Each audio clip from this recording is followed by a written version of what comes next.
एक दिन पंडित जी ने मन में विचार किया कि अरे जिस घर में बच्चे के पैरों की रुणक झुणक पायल न बजे वो घर किस काम का।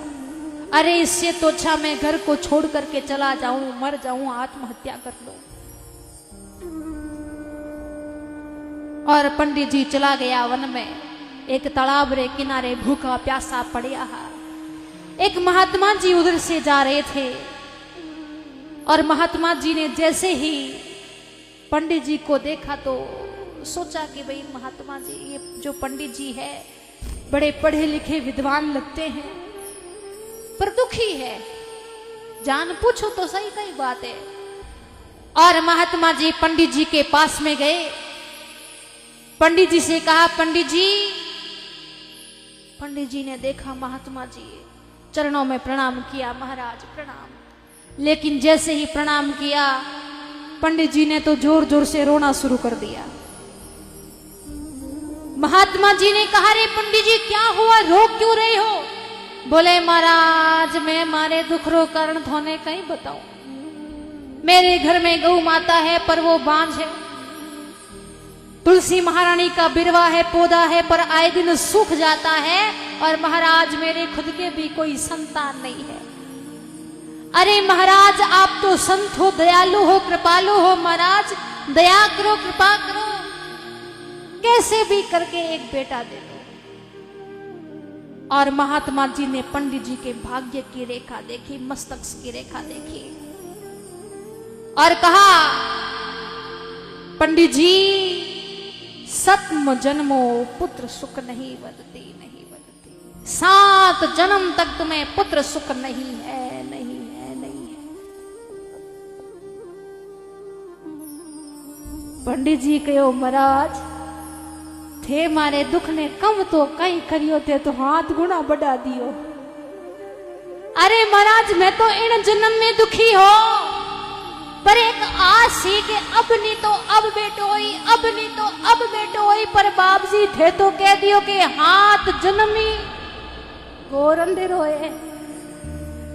नहीं महाराज ऐसे नहीं चलेगा, अभी बेटा चाहिए, आपको देना पड़ेगा।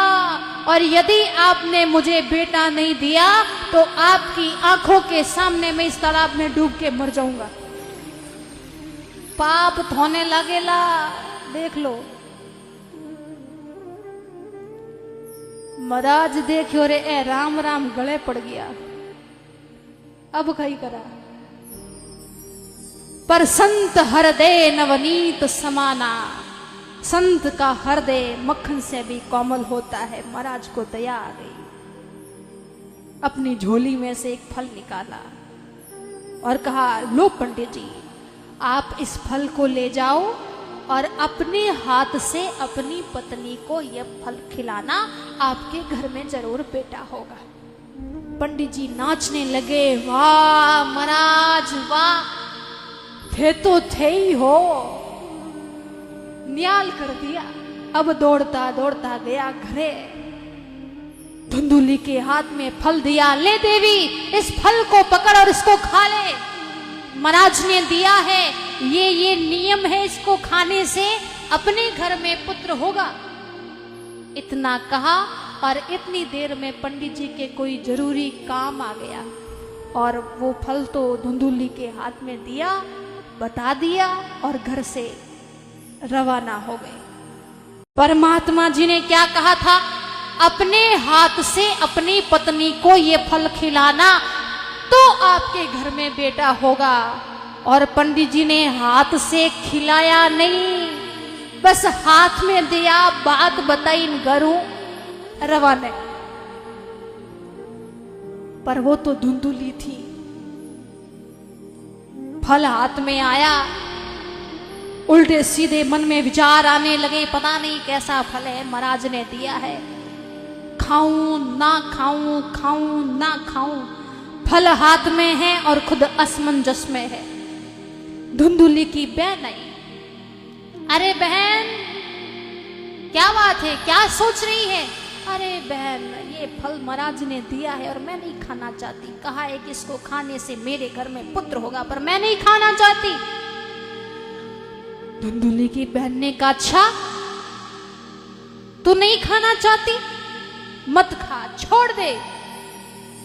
कुछ महीना बाद में मेरे घर में पुत्र होने वाला है और वह चुपके से तुम्हारे घर में पहुंचा दूंगी, उसका लालन पालन पोषण सब मैं करूंगी, तू चिंता मत कर। लेकिन उसके बदले में तेरे पतिदेव से मेरे पतिदेव को पैसा चाहिए, धन चाहिए। बोले, अरे तू धन की चिंता मत कर, पैसों की कोई कमी नहीं है, तू बोलेगी उतना दूंगी। अब दोनों बहनों में रज्जाबंदी हो गई। धुंधुली कहो, रे वो तो ठीक है, पर इन फलरों कई करा जो महाराज ने दिया है, इसका क्या करें? धुंधुली की बहन ने कहा, अच्छा महाराज ने दिया है तो महाराज की परीक्षा लो। महाराज हाचा है कि झूठा, लोग महाराज री परीक्षा करने वास्ते हमेशा तैयार ही बैठा रहे, खुद री परीक्षा नहीं करे कि मैं केड़ा हाँ मैं तो हाँ जड़ा हाँ, पर महाराज री परीक्षा लो, महाराज केड़ा है। तो कहो, भाई एक काम करो, आप इस फल को गाय को खिला दो। यदि महाराज सही है, महाराज में कुछ तप है, तो गाय के भी कुछ बछड़ा बछड़ी हो जाएगा, वरना छोड़ो बात को। उस फल को गाय को खिला दिया। शाम को आए पंडित जी घर में, देवी फल खा लिया? बोले हाँ खा लिया। कुछ महीना बीते, धुंधुली की बहन के घर में पुत्र हुआ, चुपके से धुंधुली के घर में पहुंचा दिया गया। धुंधुली बहुत ही राजी हुई, अरे मेरे घर में पुत्र हुआ है, मेरे घर में पुत्र हुआ है, मेरे घर में पुत्र हुआ है। पंडित जी को पता चला, पंडित जी मंदिर में पूजा पाठ कर रहे थे, दौड़ते दौड़ते आए, अरे मेरे घर में पुत्र हुआ है। खूब धूमधाम से जन्मोत्सव मनाया, नामकरण करने लगे। पंडित जी ने कहा कि मेरा नाम है आत्मदेव, तो मैं मेरे पुत्र का नाम रखूंगा परमात्मदेव। भाई बाप के नाम पर बेटा का तो नाम होता ही है, यह नियम है। धुंधुली ने कहा, क्यों? 9 महीना पेट में मैं राखियो, तकलीफ सब मैं सही, और नाम रखो परमात्मदेव, घना न्याल करो थे माने। मेरा नाम है धुंधुली, तो मैं मेरे पुत्र का नाम रखूंगी धुंधुकारी। द से द मैच होना चाहिए।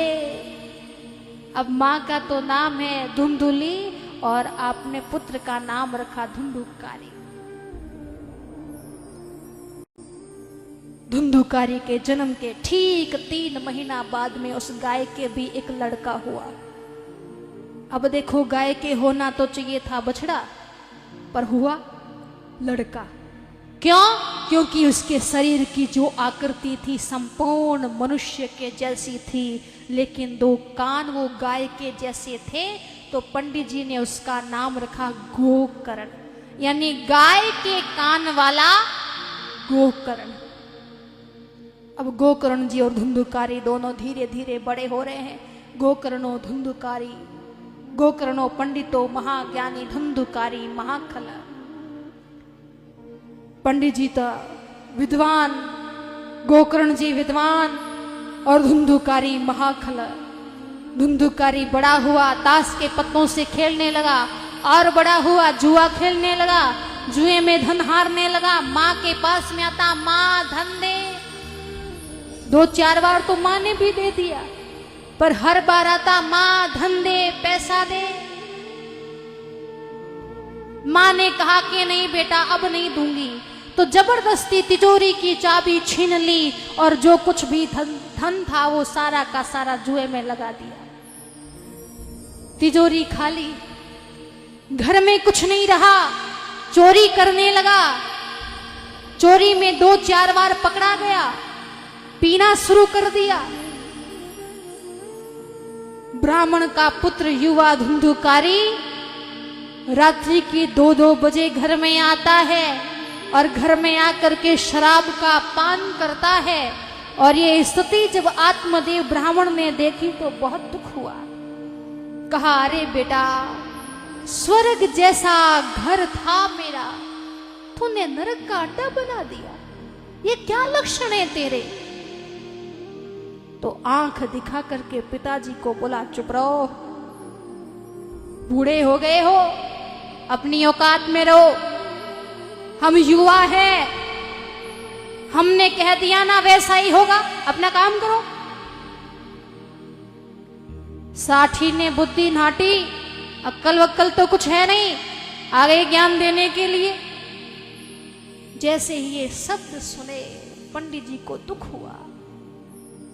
हे भगवान, मैं ऐसे बेटे के लिए रोया था, मैं ऐसे बेटे के लिए भगवान से प्रार्थना कर रहा था कि हे भगवान एक बेटा दे दो, और दिया भी तो कैसा?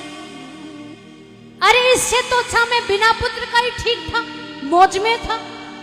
अरे इसने तो मेरे घर को नरक का अड्डा बना दिया है। अब मैं भगवान का भजन भी करूं तो कहां करूं? दुख हुआ।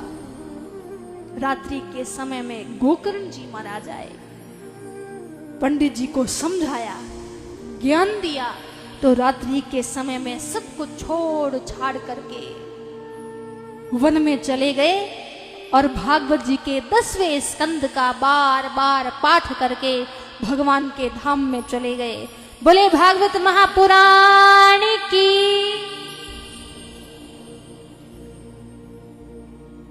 धुंधुकारी को पता चला कि पिताजी तो गए, तो बहुत खुश हुआ कि बहुत बढ़िया हुआ, अच्छा हुआ चले गए, वरना रोज रोज कहते थे ऐसा मत करो, वैसा मत करो, ये मत करो, वो मत करो।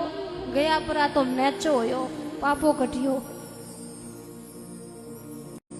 अब मां को मारने लगा, लाओ सोना लाओ, धन लाओ, पैसा लाओ। मां ने कहा, रे बेटा कहां से लाऊं, जो था तो लेके चला गया, अब मेरे पास में कुछ भी नहीं। तो मां को मारने लगा। आधी रात्रि में मां भी कुएं में पड़ करके मर गई। गोकर्ण जी ने सोचा कि मां मर गई, पिताजी वन में चले गए, तो मैं इस दुष्ट के साथ में रह करके क्या करूंगा। गोकर्ण जी महाराज तीर्थ यात्रा पर निकल गए। अकेला धुंधुकारी रह गया, ना कोई रोक टोक, कुछ भी नहीं। 5 वेश्याओं को ला करके घर में रख दिया। अब वेश्याओं को तो धन चाहिए, पैसा चाहिए। वो धन की चोरी करता, डाका डालता, लोगों को लूटता और खूब सारा पैसा ला करके वेश्याओं को देता। एक दिन वेश्याओं ने मन में विचार किया कि अरे धन तो हमने खूब कमा लिया है, अब इसका कोई काम नहीं। रात्रि में शराब का पान करके सो रहा था। वेश्याओं ने रस्सी से कस करके उसे बांध दिया। गला घोटना चाहा पर वो मरा नहीं। तो एक वेश्या गरम गरम अंगारे लेकर के आई और जबरदस्ती धुंधुकारी के मुंह में उडेल दिया। तड़फ करके धुंधुकारी मर गया। वो मर तो गया पर उसे मुक्ति नहीं मिली, वो भूत प्रेत पिशाच बन गया। वेश्या ने उनीज घर में खड्डा खोदा, उसको वहीं गाड़ा और धन लेकर के वहां से भाग गई। गोकर्ण जी को इस बात का पता चला तो गया जी गए, उसके नाम से श्राद्ध किया। और एक दिन घूमते घूमते अपनी जन्मभूमि आए। रात्रि के 12 बज गए थे। जन्मी जन्मभूमि से सर्गादपि गर्यसी। शास्त्र कहता है स्वर्ग की भूमि से पहले अपनी जन्मभूमि को प्रणाम करो। अब महाराज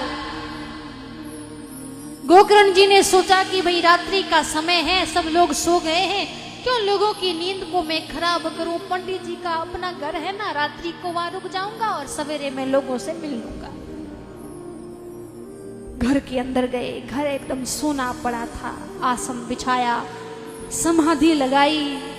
उसी समय धुंधुकारी प्रेत के रूप में वहां पर आया। कभी शेर बन करके आए, कभी अग्नि जलाए, कभी हाथी बन करके आए, कभी चिड़िया बन करके आए। अलग अलग रूप धारण करने लगा। गोकर्ण जी ने कहा, रे भाई तुम हो कौन? तुम मुझे इन चीजों से डराना चाहते हो, पर मैं डरने वाला नहीं हूं। भगवान का नाम लेकर के पूरे घर में जल का छींटा मारा। एक छाया हाथ जोड़ करके खड़ी हो गई। प्रेत का कोई शरीर नहीं होता है, हवा की हवा होती है।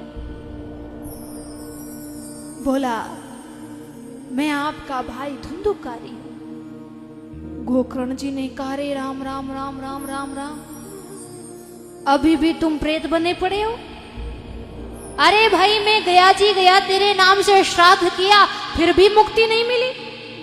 उसने कहा, भैया आप मेरे नाम से 1,00,000 बार भी श्राद्ध कर दोगे तो भी मुझे मुक्ति मिलने वाली नहीं है। मैंने इतने पाप कर्म कर दिए। आप मेरी मुक्ति का कोई दूसरा उपाय। कैलाश पर्वत के उत्तम शिखर पर बैठे भगवान भोलेनाथ शिवजी पार्वती जी को ज्ञान दे रहे हैं। देवी, यदि कोई व्यक्ति सच्ची श्रद्धा के साथ में इस कथा को सुनता है तो बिना कुछ किए मुफ्त में भवसागर से पार हो जाता है, फिर ही फोगट में। आपने समझाने वास्ते बिल्कुल एकदम साधारण तरीका बताऊं। यदि आपने अठो छोटा लांबा सु अजमेर जावणो है तो इन वास्ते पैसा तो खर्च करना ही पड़ी। बिना पैसे खर्च किए थोड़ी ना जा सकते हो, पर ठीक है कम खर्चा है, इतना ज्यादा नहीं है। लेकिन थोड़ा और दूर जाना है, मुंबई जाना है, दिल्ली जाना है, तो थोड़ा और ज्यादा पैसा खर्च हो जाएगा। लेकिन यदि आपको देश से विदेश में जाना है तो सरकार का अनुमति पत्र, पासपोर्ट बनाना पड़ेगा, वीजा लेना पड़ेगा, और प्लेन रो एक भी टिकट निकाला तो कम से कम 20, 25, 30 हजार रुपया रो होया करे, कम से कम। यानी देश से विदेश की धरती पर पैर रखने के पैसा है 20, 25, 30 हजार रुपया। खैर है, देश विदेश री बात तो है लंबी गणी, आपा तो अपने गांव री बात करा, छोटा लांबा री बात करा। मैं तो कहूं कि छोटा लांबा रे इन कोने सो बिन कोने तक जानो है तो भी पैसा खर्च हो जाए। क्यों? क्योंकि आजकल रो आदमी बहुत ही आलसी वे गयो। पैदल तो चालनो चावई जती, घरे मुंडा रे आगे दुकान है और दुकान माते उस सामान लावणो है तो ही के ना मोटरसाइकिल माते जाओ। अरे भाई, मोटरसाइकिल माते जाई, चीज लेन आई तो तेल खर्च हो जाए। यानी किसी न किसी रूप में खर्चा तो जरूर होगा। लेकिन आप समझो, तुलसीदास जी महाराज ने लिखा है और भगवान भोलेनाथ शिव जी ने बोला है देवी पार्वती जी से, देवी जगत की 2-5 किलोमीटर की दूरी यदि हमें तय करनी है तो उसके लिए पैसा खर्च करना पड़ेगा। लेकिन जगत से लेकर जगदीश के धाम तक की जो करोड़ों किलोमीटर की दूरी है, यदि हमें उसे तय करना है तो फूटी कोड़ी भी खर्च करने की जरूरत नहीं। बस कथा रूपी नाव में बैठिए और बिनु ही प्रयास हो ही भवभंगा। हम बिना कुछ किए मुफ्त में भवसागर से पार हो जाएंगे। पार्वती जी ने कहा, वाह वाह वाह, बढ़िया सुविधा है। तब तो साहब सब लोग इस कथा को सुनना चाहेंगे। भाई फिरी फोगट में भवसागर पार लगावे जना तो साहब भीड़ उमड़ती वेला, कथा पंडाल में पैर रखने की भी जगह नहीं होती वेला, इतना सारा लोग आता वेला। लेकिन महाराज इन कथारे वास्ते कितो समय माने देना पड़ेगा, क्योंकि लोग तो बहुत बिजी है। लोगों के पास में टाइम कहां? 7 दिन की भागवत कथा, 9 दिन की राम कथा, लोग तो बहुत बिजी है। शिव जी ने कहा, रे देवी, लोग तो इतने बिजी है कि लोगों के पास में तो 7 मिनट भी नहीं है, इतना लोग बिजी है। जने पछे कथा की कर सुनी। शिवजी ने कहा कि देवी मुक्ति के लिए कथा बहुत ही जरूरी है, भजन बहुत ही जरूरी है, पर 24 घंटा हमें आप यूं हाथ में माला लेन बैठ जाओ पूरे दिन भजन करो तो वह को नहीं। दुनियादारी वाला लोग हाँ घरों काम काज करना पड़े। तो कितना समय शिवजी ने बताया है? निमिष दंड भरी एक बारा, सतसंगति दुर्लभ संसारा। निमिष दंड भरी एक बारा, सतसंगति दुर्लभ संसारा। हमारे आंखों की पलकों के झपकने मात्र की भी यदि हम सत्संग सुन लेंगे, कथा सुन लेंगे, तो भी हम भव सागर से पार हो जाएंगे। अपने आप के उद्धार के लिए इतना समय बहुत है। बस कितना समय? आंखों की पलकों के झपकने मात्र का समय। इतनी कथा सुन ली और उसे जीवन में उतार ली तो बेड़ा पार है। पार्वती जी ने कहा वाह वाह वाह वाह, एक तो फिर फोगट में भवसागर पार लगावे, खर्चो तो की है नहीं, आंक्यारी पलका झपके, इतनी सी कथा सुनी, जना तो साफ भीड़ तो बहुत सारी आती वेला, पैर रखने की भी जगह नहीं होती वेला। शिवजी ने कहा नहीं देवी, सब लोग कथा में नहीं आते हैं। बोले क्यों? भाई जब इतनी सुविधा मिल रही है तो सब लोग कथा में क्यों नहीं आ पाते? शिवजी ने कहा ऐ ही सर निकट न जाई अभागा। अठे अभागो आदमी नहीं आ सके, जिसकी तकदीर में नहीं लिखा है, भाग्य में नहीं लिखा है, किस्मत में नहीं लिखा है, तो वो व्यक्ति यहाँ पर कैसे आ जाएगा और कैसे कथा सुन लेगा? अरे कथा सुनने की बात तो बहुत दूर, वो व्यक्ति यहाँ पर आकर के भागवत जी के दर्शन तक नहीं कर सकता, क्योंकि उसके भाग्य में नहीं, किस्मत में नहीं। अठे आवण में भी बहुत सारी कठिनाइयां हैं। कई कठिनाइयां हैं, शिवजी ने बताया। आवते ऐही सर अति कठिनाई, राम कृपा बिनु आई न जाई। ग्रह कारज नाना जंजाला, ते अति दुर्गम सैल विशाला। घर में इतना काम काज है कि आदमी ने काम काज की फुर्सत नहीं मिले। सही बात है नहीं? मैं आपने बताऊं, आपरे घर में कितना काम काज है। आप कोई बद्रीनाथ धाम, केदारनाथ धाम कोई गया हो, या फिर बठे जावड़नो आपरे कदी काम पड़े, आप बठे जाओ तो बड़ा बड़ा पहाड़ आवे। आप एक पहाड़ ने पार करो तो मन में विचार आवे कि बस अब तो पहुंचने वाला हा, लेकिन थोड़ा सा और चला फिर पहाड़ आ जावे। फिर मन में विचारे कि बस अब तो पहुंचने वाला हा, लेकिन फिर पहाड़ आ जावे। ऐसे वहां पर पहाड़ पे पहाड़, पहाड़ पे पहाड़ आते ही रहते हैं। ठीक उसी प्रकार घरों में भी काम पे काम, काम पे काम, काम पे काम, काम पे काम आते ही रहते। एक काम पूरो वैनी के दूसरो काम आ जावे, दूसरो काम पूरो वैनी के तीसरो काम आ जावे। लोग के वैसा दुनियादारी में बैठा, भाई काम तो मने पूरा करना पड़ी। तो सोचे सा ओ काम निपटा देवा तो कथा में चाला, ओ काम निपटा देवा तो कथा में चाला। पर काम तो कदी निपटेला कोनी, पर एक दिन आपा जरूर निपट जावा। भाई जो आया है उसे जाना तो पड़ेगा, आया है सो जाएगा। अरे राजा रंग फकीर कोई सिंहासन चढ़े चला, तो कोई बंधा जंजीर। जो आया है उसे जाना पड़ेगा।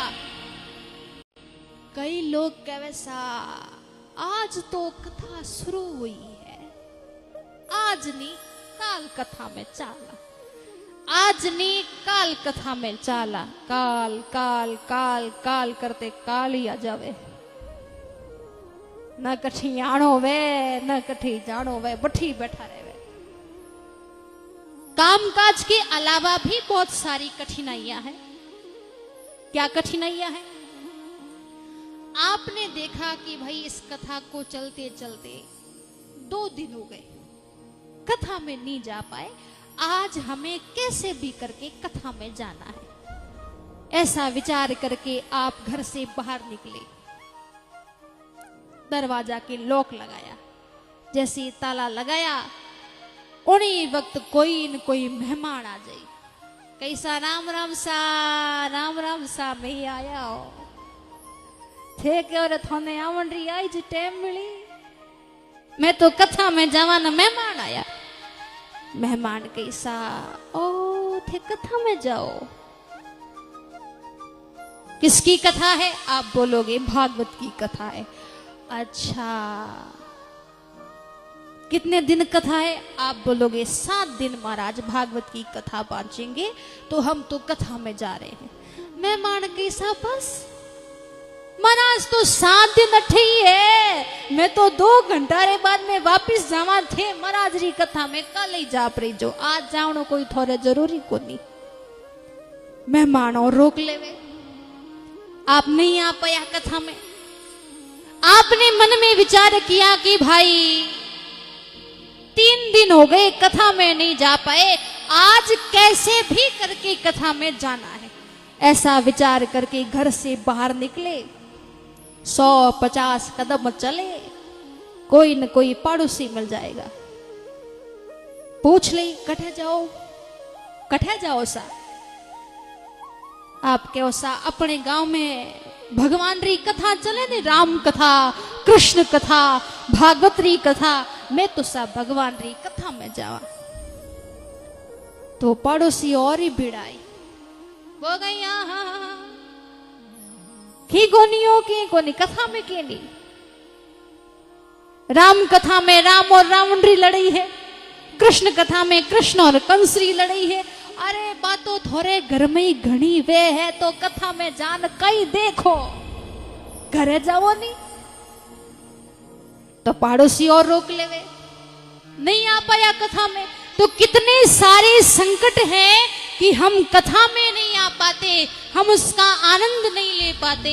पार्वती जी ने कहा, पतिदेव तब तो कथा में कोई भी नहीं आता होगा, महाराज अपने एकदम अकेले बैठे बैठे टेंट को ही कथा सुनाए। भाई कथा सुनाएंगे किसे? टेंट को, दरियों को। शिव जी ने कहा, रे नहीं देवी, ऐसी बात नहीं है, लोग कथा में आते हैं, पर कौन कथा में आता है? पहले तो शिव जी ने बताया कि कौन कथा में नहीं आता, लेकिन अब बता रहे हैं कि कौन कथा में आता है। यहां पर अभागा व्यक्ति नहीं आ सकता, तो कौन आता है? अति हरि कृपा जाहि पर होई, पाव देहि यही मार्ग सोई। अति हरि कृपा, एक तो वे कृपा, एक तो क्या होती है कृपा, और एक होती है अति कृपा। कृपा का क्या मतलब है? आपने बंगलो बनीड़ो है, घर में कार बिजी है, दुकानदारी बढ़िया चले, धंधो भी जो ठीक चले, तो आ कहीं है कृपा है भगवान री। या फिर दाल रोटी तो मिले ही है, उनमें तो कहीं घाटो को नहीं। अपने तो मारवाड़ी में कहावत है कि सा मारे तो राम राजी है, यानी राम जी रा दोनों ही हाथ ऊपर है, भगवान री बड़ी कृपा है। लेकिन महाराज आप इस पंडाल में बैठे हो और भगवान की कथा का आनंद ले रहे हो, ये भगवान की कृपा नहीं, ये उनकी आप पर अति कृपा हुई है, डबल कृपा हुई है। और आप सभी भक्त जिन इन भागवत रूपी ज्ञान गंगारो आनंद ले रिया हो। चुनाव जब वे नहीं इलेक्शन, तो इलेक्शन में क्या होता है? आप लोग किसी मुख्य आदमी को इलेक्ट करते हो और वो इलेक्टेड व्यक्ति चुनाव जीतने के बाद में असेंबली, लोकसभा या विधानसभा में जाकर के बैठता है। ऐसा ही होता है ना। हमारे यहाँ पर जैसे इलेक्शन होता है वैसे ही भगवान के वहां पर सिलेक्शन होता है। बस फर्क इतना है, हम जिसे इलेक्ट करते हैं वो इलेक्टेड व्यक्ति लोकसभा या विधानसभा में जाकर के बैठता है, और भगवान जिसे सेलेक्ट करते हैं वो सिलेक्टेड व्यक्ति इस कथा सभा और सत्संग सभा में आकर के बैठता है। तो आप इलेक्टेड भी हो और सेलेक्टेड भी हो, ये भगवान की बड़ी कृपा है। और भगवान की बड़ी कृपा से आज हम सभी इस भागवत रूपी ज्ञान गंगा में आनंद ले रहे हैं, डुबकी लगा रहे हैं। तो इन सब बातों रे कहरे लारे मारो ओ उद्देश्य है, मैं आपने आ बात बतानी चाहूं कि भगवान की कृपा होनी बहुत ही जरूरी है। व्यक्ति केवल अपने पुरुषार्थ से कुछ नहीं कर सकता, और भगवान की कृपा हम सभी ग्रामवासियों पर हुई। बोले भागवत महापुराण की आज री कथा ने आपा अठे देवला विराम, आगे री कथा आपा काले रे प्रसंग में सुनाला। तो जब तक आरती न हो कोई भी भक्तजन अपने स्थान से खड़े नहीं होंगे। इस भक्ति अनुष्ठान की गरिमा मर्यादा थोड़ी बनाए के रखें। जय जय श्री राधे।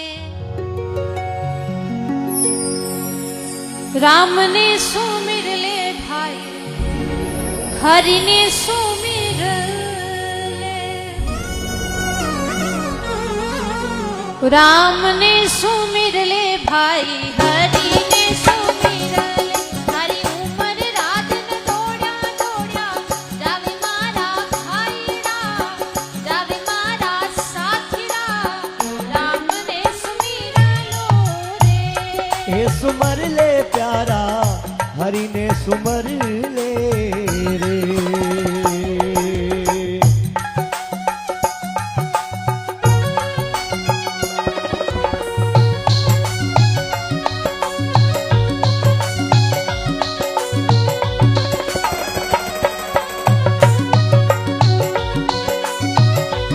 बोले समरिया सेठ की।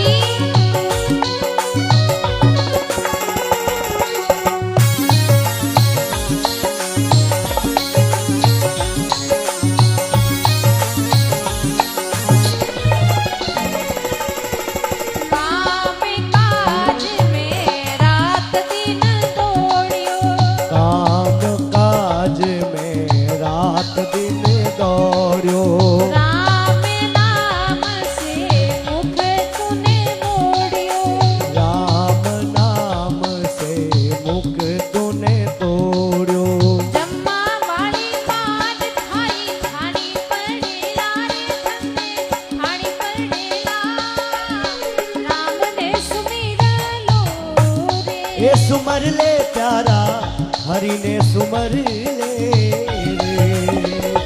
ए थारा उमर रा दिन दौड़या दौड़या, उमर रा दिन दौड़या दौड़या। जावे मारा भाईरा, जावे मारा साथीरा। राम ने सुमर ले रे। ए सुमर ले प्यारा, हरि ने सुमर ले रा।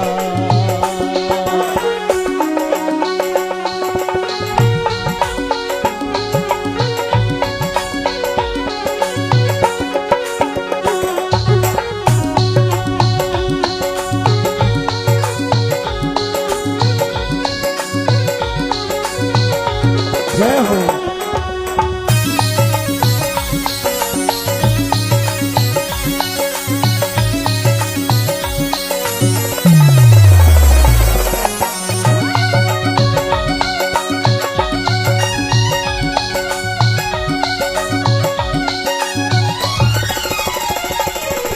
मीठो मीठो बोल भाई थोड़ो है जीवनो।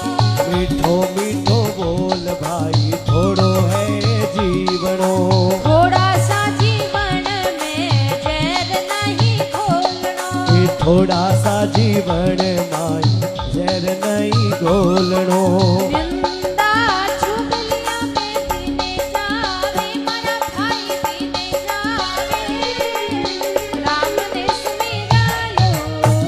ए सुमर ले प्यारा हरि ने सुमर ले राम। ए थारा उमर रादिन दौड़या दौड़या उमर रादिन दौड़या दौड़या जावे मारा भाईड़ा जावे मारा साथीड़ा राम ने सुमरी ले रे। ए सुमर ले प्यारा हरि ने सुमरी ले राम।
संतों ने दी सत्संग की निशानी जीने की कला संतों से जानी जीने जी कला संतों से जानी। संतों की बात भाई अमृत वाणी मेरा भाई अमृत वाणी राम ने सुमिरा लो रे। ए सुमर ले प्यारा हरि ने सुमर ले राम। ए थारी उमर रागिन दौड़ा दौड़ा उमर रागिन दौड़ा दौड़ा जावे मारा भाईड़ा जावे मारा साथीड़ा हरि ने सुमरी ले रे। सुमर ले प्यारा हरि ने सुमरी ले राम।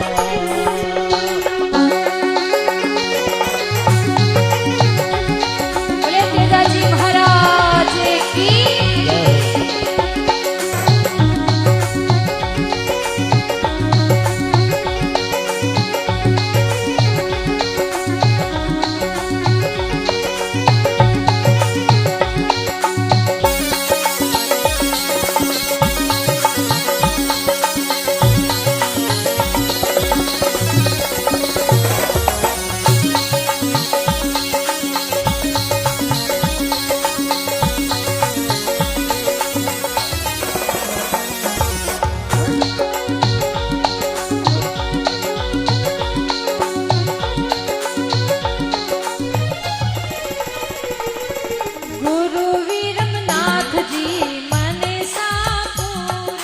गुरु वीरमनाथ जी मनसा जी पूरी जग ने छोड़ में तो करी रे सब पूरी जग ने छोड़ में तो करी सब पूरी।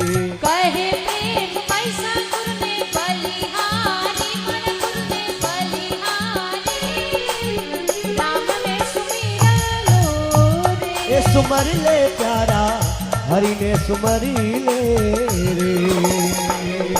एक कहे प्रेम बैसा गुरु ने बलिहारी गुरु ने बलिहारी राम ने सुमरी ले रे। ए सुमर ले प्यारा हरि ने सुमरी ले ए सुमर ले प्यारा राम ने सुमरी ले।